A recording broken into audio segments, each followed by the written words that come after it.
Ada senarai hitam di sitos, betul ke pinjaman anda masih boleh diluluskan?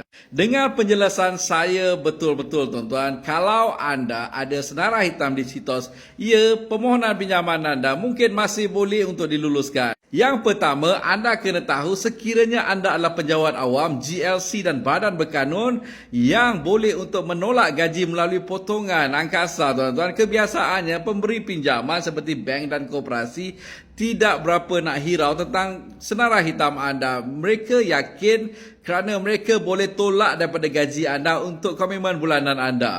Yang kedua tuan-tuan, kebanyakan bank memang tengok sitos tetapi bukan semua bank tengok laporan sitos, bukan semua koperasi tengok laporan sitos tuan-tuan. Ada yang merujuk kepada laporan pelapor kredit lain kerana di Malaysia ada banyak agensi pelapor kredit selain daripada sitos. Yang ketiga, anda kena tahu untuk menyenarai hitam anda, pemiutang perlu untuk membayar setiap bulan kepada agensi pelapor kredit dan mungkin sampai satu masa mereka sudah tidak menyenarai hitam anda.